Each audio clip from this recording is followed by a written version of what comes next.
Good morning my family, কেমন আছো সবাই? আশা করছি সবাই খুব ভালো আছো আর আমরাও বেশ ভালো আছি। তো নতুন একটা ভিডিওতে অনেক স্বাগত। এখন ওই বিকেল 4টে 4:30 মতো বাজে। তো আমাদের এত ভালোবাসা দেখছো আমাদের মধ্যে এত ঝগড়া হয়, এত মারামারি হয়, আবার এত ভালোবাসাও হয়। তো হচ্ছে চলে যাচ্ছে কোচবিহার 2-1 দিনের জন্য, বেশি দিন না। তো আমি সাথে যাচ্ছি না, আবার ফিরে আসবে যেহেতু। যাই হোক, ওর টিকিট কনফার্ম হয়ে গেছে আর বিকেলবেলায় রেডি হয়ে এখন বেরিয়ে যাচ্ছে। আর ভীষণ মিস করছি, মানে কি বলবো, ভালোই লাগে না একদম ওকে একা ছাড়তে বা আমার একা থাকতে। আর এই যে ও চলে যাওয়ার আগে আমাকে একটা কিটক্যাট দিয়ে গেছিলো কিনে সকালবেলায়, তো ওটাই খাচ্ছি আর খুব মিস করছি। ঘরটা পুরো ফাঁকা। তারপরে 2 দিন চলে যাওয়ার পরে বোন এসেছিলো। বোনের পরীক্ষা হয়ে গেছিলো বলে বোন আমাদের বাড়ি এসেছিল কিছুদিন, 1 সপ্তাহ মতো। তো কি দুষ্টু দেখো, ঘুম থেকে উঠতেই চাইছে না, মশারির ভেতর লেপের মধ্যে শুয়ে রয়েছে। এখন 8টা বাজে, মানে এটা 2 দিন পরের ক্লিপ। তো ওকে অনেক কষ্ট করে ঘুম থেকে ডাকা হচ্ছে যে উঠে পড়, চা খাবি, এইসব হ্যানা ত্যানা করা হচ্ছে। তো মাঝখানে বোন থাকাকালীনই আর কোনো ভিডিও তেমন ক্লিপ নেওয়াই হয়নি মন খারাপের জন্য।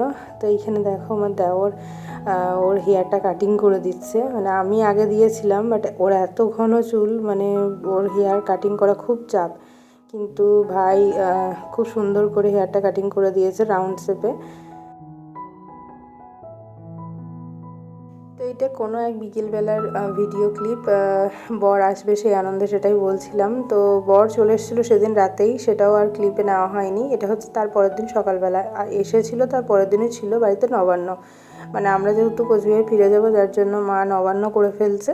তো নবান্ন সব জোগাড়জান্তা আমি করছি বসে বসে। আর মেন শ্বশুরবাড়িতে নবান্ন বরই মাখে, বরই করে আর কি। তো আজকে আমিই করব, মানে শেষ অবধি আমিই গুলবো আর কি। বর বললো যে তুমিই করো। আর আমার বেশ ভালোই লাগে এগুলোকে করতে, এবং আমি মানে সমস্ত রিচুয়ালস করতে এবং করে খেতে, পিঠে আঠা বলে সব কিছুই খুব ভালোবাসি। আর এইদিকে একটু আলপনা দিয়ে দিচ্ছি ঘরের দরজাতে। আর সকালবেলায় ঘুম থেকে উঠে স্নান করে মোটামুটি একটা শাড়ি পরে নিয়েছি। মানে এত লেট হয়ে যায়, ওই বোন রয়েছে, বোনকে তোলা, মানে তুলে ওই নিজেই ব্রাশ করে, কিন্তু ওকে তুলতে গিয়ে মশারি গোছাতে গিয়ে একটু বেশি লেট হয়ে যায়। তো এই যে দেখো, এখন আলপনাটা দিয়ে নিচ্ছি আর তারপরে নবান্নর বাকি জোগাড়জান্তিগুলো করে ফেলবো।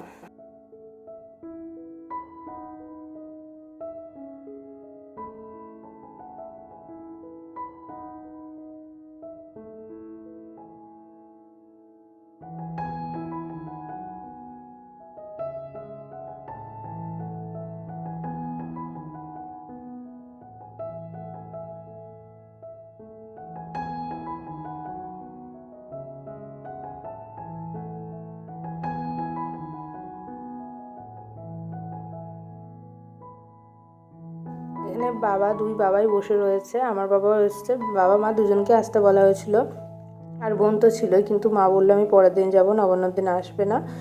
পরের দিন একটা এখানে রিলেটিভের বিয়ে ছিল, তার জন্যই আসবে বলছিল। তো যাই হোক, এখানে চালটা গুঁড়ো করে দিয়েছে। এবার হচ্ছে এখন হচ্ছে নবান্নটা মাখার পালা।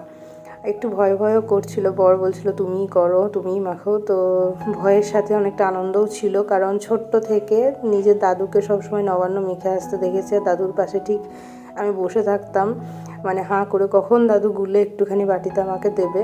সেই সিনগুলো খুব মনে পড়ছিল যখন আমি নিজে হাতে মাখছিলাম। আর দাদুর কথা খুবই মিস করছিলাম দাদুকে, যে নবান্ন মানেই দাদুর হাতের নবান্ন ভীষণ প্রিয়। আজ অবধি কারোর হাতের নবান্ন অতটা প্রিয় হতে পারেনি এখনও পর্যন্ত, কারণ দাদুর যে নবান্নটা মেখে খাইয়ে গেছে সেই নবান্নের স্বাদ আর কোথাও পাইনি আমি।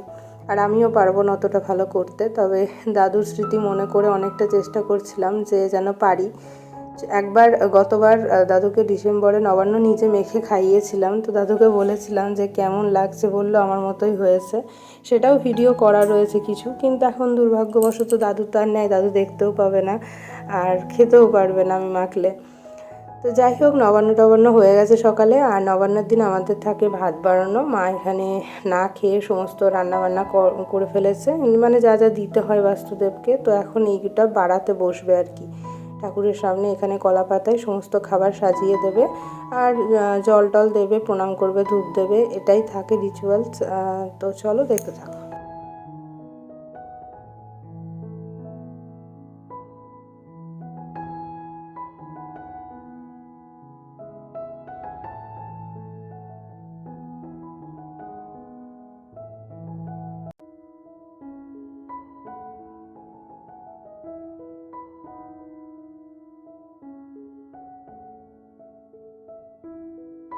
আর এই যে বিকেলবেলায় আমরা একটু বেরিয়েছিলাম, মানে বোনকে নিয়ে বর স্কুটি নিয়ে একটুখানি হাই রোড দিয়ে যাচ্ছিলাম।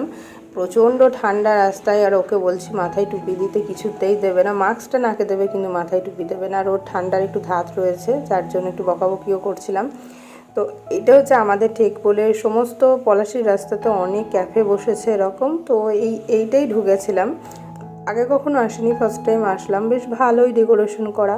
তবে এখানে গিয়ে আমার প্রচণ্ড রাগ হয়ে গেছিলো, কোনো না কোনো কারণে বরের ওপর প্রচণ্ড রাগ হয়ে গেছিলো, একটু মানে কথা কাটাকাটি ঝামেলাও হয়ে গেছে।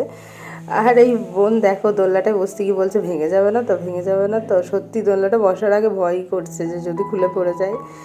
এখানে একটু সন্ধ্যাবেলায় আড্ডা ইয়ার্কি এইসব করছিলাম, একটু স্ন্যাক্স খেয়েছি, কফি পকোড়া, বাট সেটা আর ভিডিও করা হয়নি রাগের জন্য। তো এখানে ছবি তুলছিলাম।